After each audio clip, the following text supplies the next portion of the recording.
ईश्वर की प्राप्ति के लिए क्या संन्यास लेना जरूरी है?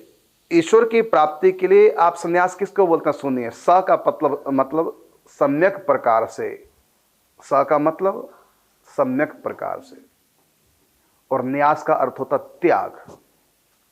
संन्यास का अर्थ होता त्याग। अब प्रश्न है कौन सा त्याग? मन से त्याग। अब ये मन से त्याग चाहे घर में रह के हो जाए और चाहे सन्यासी बन के हो जाए। असली त्यागी कौन है? असली सन्यासी कौन है?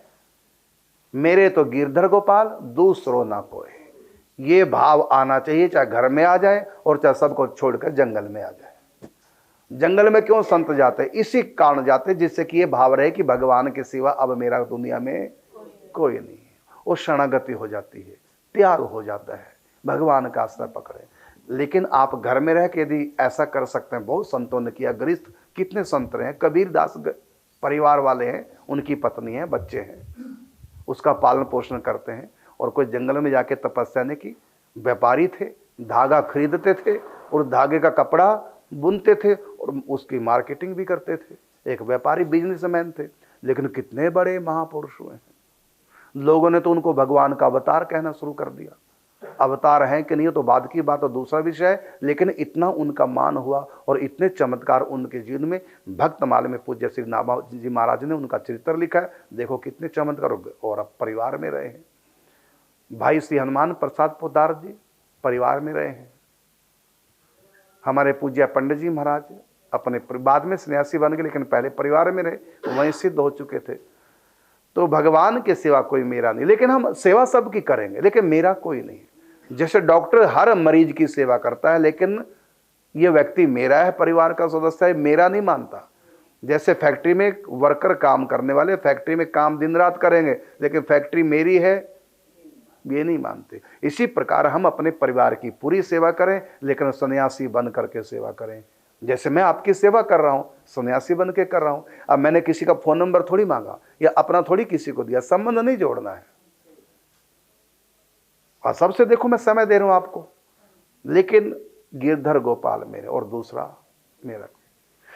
भाई ये भाव ही सन्यासी है। ये भाव घर में आना थोड़ा कठिन हो जाता है। हाँ, सब छोड़ के जंगलों में चले जाएं, वहां भाव आसानी से हो जाता है।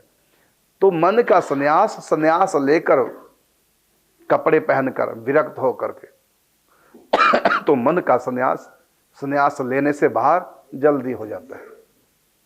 जैसे भोजन स्वादिष्ट यदि सामने है तो मूड ना भी भोजन करने का करे, तभी भोजन की इच्छा जग जाती है, क्योंकि सामने आ गया है।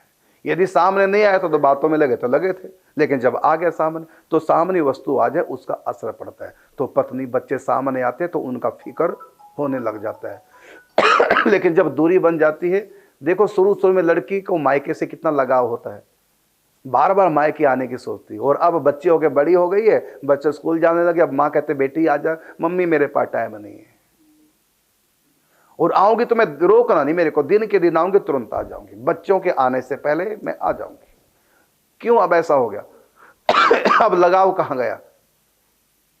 क्योंकि दूर रहने से दूर रहने की आदत पड़ गई।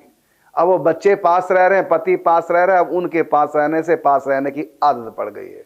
तो गजब की बात ये सूत्र लागू नहीं होता कि सास के पास रहने से सास के पास रहने की आदत क्यों नहीं पड़ती।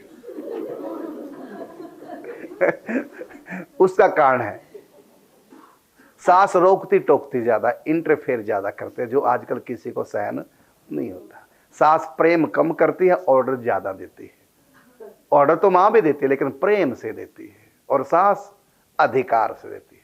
मां इसलिए बेटी को नहीं डांटती कि मैं मां हूं, वो मेरी बेटी है, इसलिए डांटते कि गलत ना हो जाए। और सास इसलिए डांटती है कि मेरे बिना पूछे सब्जी कैसे बना ली, मैं मर गई थी, मैं कहीं चली गई थी, आजाद हो गई, मन मर्जी करती है।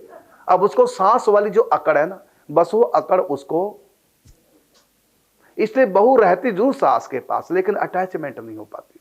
सास अपना सासपना छोड़ दे और बहू अपना बहुपना छोड़ दे, तो काम बन जाए। तब पास रहने की इतनी आदत पड़ जाएगी, और माँ की नहीं बल्कि सास की याद करेगी, कहीं बाहर चलेगी। तो एक दूसरे का ध्यान रखो। एक दूसरे का ध्यान रखने से, एक दूसरे की मन की करने से हम एक दूसरे के मन में बस जाते हैं।